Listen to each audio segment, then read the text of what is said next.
So the overarching theme for this symposium day, as you know, is strategic sustainment for a globally responsive and regionally engaged Army. And so I have the honor of providing these opening comments for a second panel, which is titled Material and Distribution Readiness Impacts. And so as I looked at that, I thought, impacts to what?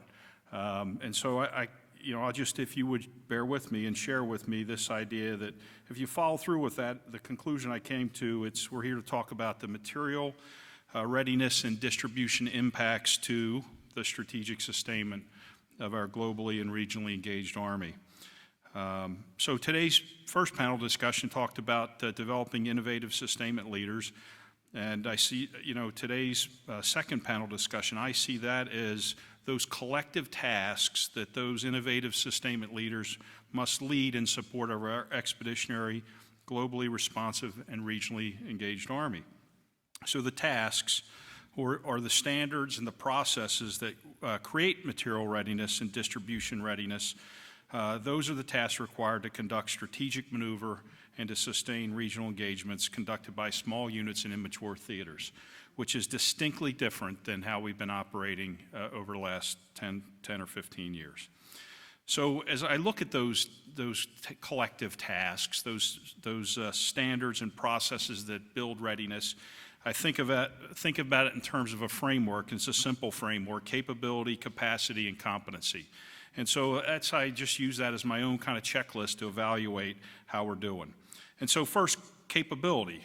I'll just define that at the Army level as sustainment force structure. And I think we have that about right, honestly. I think we have adequate active component capacity or capability defined by the force structure. And then the second piece, capacity, I think we have adequate capacity to get the job done. I really do.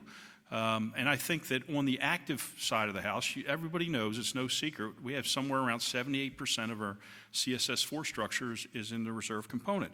I do believe we have adequate active component capacity, but that we must continue to adapt and innovate, and we have to develop ways to employ our great reserve component capabilities in a non-OCO environment. We haven't done that yet. We're not here to talk about that, frankly, but my point to you is I think we have the right capability defined by force structure, so we have the right formations out there. I think we have adequate capacity, and so where I think we need to focus our attention really is in competency, and that's really my message to you. And I think we can make impacts in the near term when it comes to sustainment and distribution management competency. And I think that's where we need to continue to develop that competency. That's where we need to focus, because that's what our globally responsive and regionally engaged Army requires. So capability. So let me just, we talked about it a bit, but let me just underline it. I believe the modular Army sustainment structure we created for wars in Iraq and Afghanistan provides more than adequate foundation for sustaining our globally responsive and regionally engaged Army. There's people that don't believe that. There's people that believe we have to continually change our force structure to meet the new global demand. And the G4, CASCOM have taken a hard look at this, and I believe it's the shared conclusion that it's adequate, right? We can get the job done with our modular force.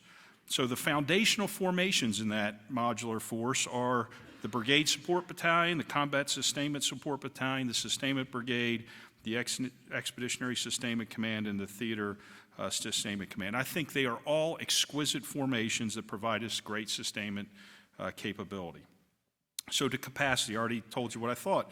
I think that we have adequate capacity in the AC and RC. We assume risk all the time in the TAA process. And those are hard decisions made by the Chief of Staff of the Army.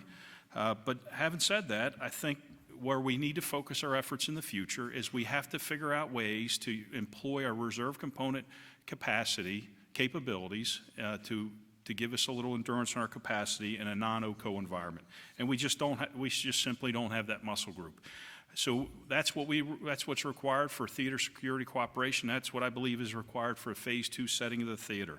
And so you only have to look as far as 6 COCOMs and 3 active component theater sustainment commands to know we have a deficit of active component capacity in the Army's ability to set theaters and to conduct Phase Zero and support Phase Zero operations.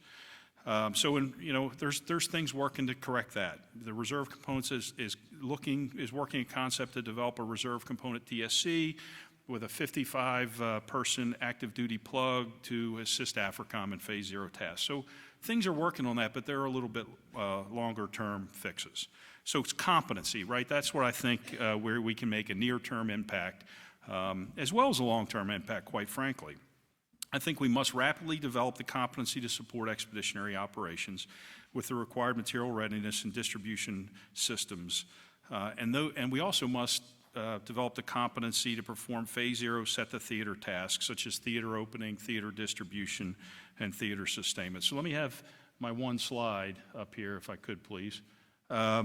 So on this slide, the arrows on this slide, I've tried to parse out those collective tasks I've talked about, and they're on there in each of those bands at these foundational formations.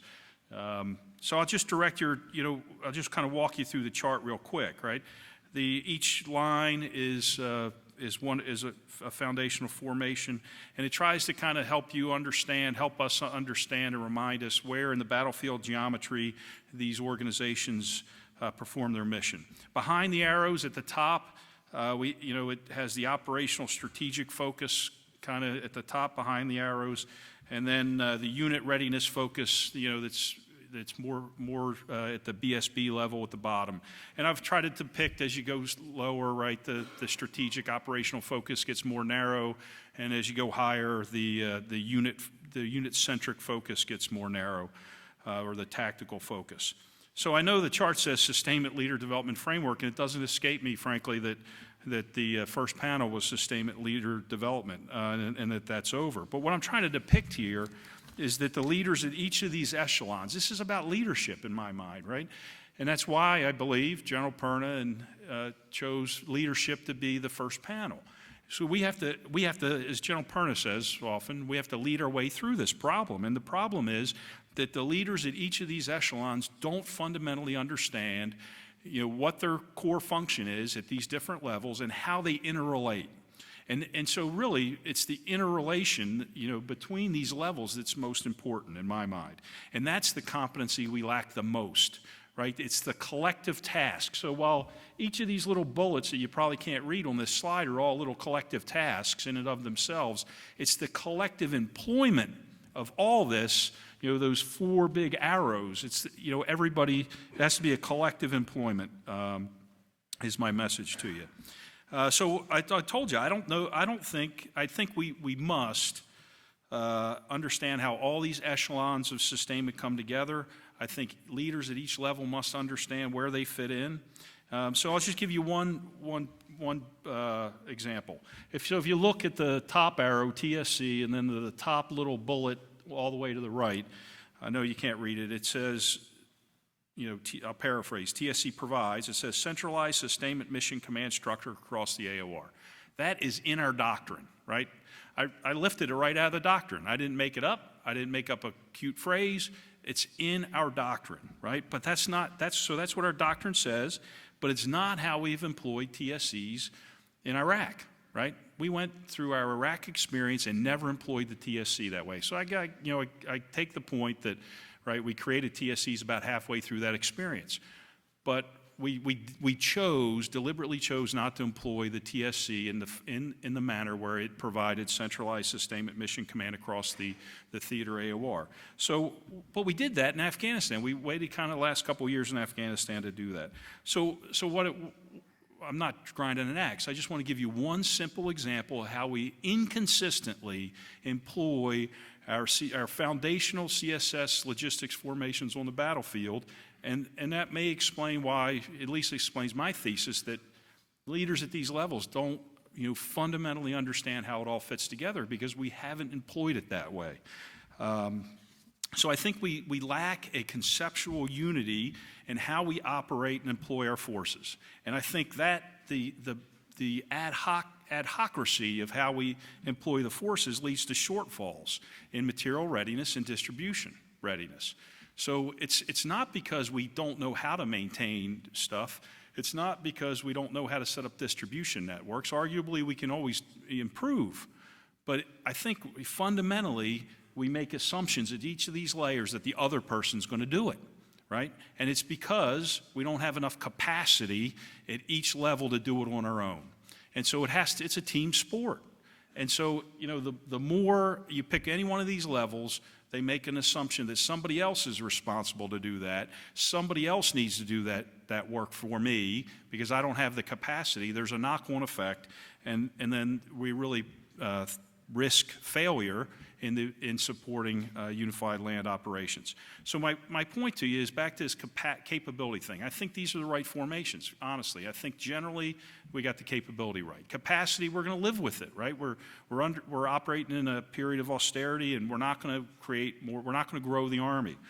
So our way forward here is the predicament we find ourselves in is that we can no longer make up, for lack of capability, right? The lack of knowing what your job is and being, this kind of starburst at the bottom, having a reflexive competence. We can no longer make up for lack of reflexive competence by adding more capacity, right? We can't throw units at the problem to make up for our inability to, get it done right the first time. So, said another way, and I'll try to be more concise than I have so far, our modular Army sustainment design is most effective, in my mind, when it is employed in accordance with our doctrine at every echelon, and that people do their job at every echelon. So it's best employed as layered capabilities as part of a comprehensive concept of support. But that's not what I've experienced in the last couple of years, is that, we lack a comprehensive concept of support, and we tend to apply units instead of develop a concept of support, rehearse it, execute it, review it. And so my experience tells me that deliberate planning and running logistics and sustainment estimates are no longer well-developed or well-used tools in today's environment. And they may be at each of these, one or a couple of these echelons, but if it's not comprehensive, we'll fail, or we'll at least impose unnecessary risk. So my experience tells me that the sustainment leaders at each echelon don't understand how they contribute or nest with the higher, lower, and adjacent formations. And that this leads to this ad hoc employment of our capabilities, and the reason and then our limited capacity becomes either squandered or not fully employed because we lack some level of competency, right, on how these things are supposed to operate. So I think we can fix this. Really, I'm an optimist, and I've painted a kind of a little of a bleak picture. We can fix this in the short term, I believe, through leadership. And it's not a huge investment in money. It's not a huge investment in force structure. In my opinion, we can rebuild this expeditionary competency that's required for our Army, our globally engaged and regionally aligned Army, in the quickest manner if the commanders at every level focus on their unique contribution at their level and focus on integrating their unique contribution higher, lower, and laterally with adjacent units. I think we got to share a common understanding of our sustainment doctrine and how the structures at various levels come together and produce these desired effects.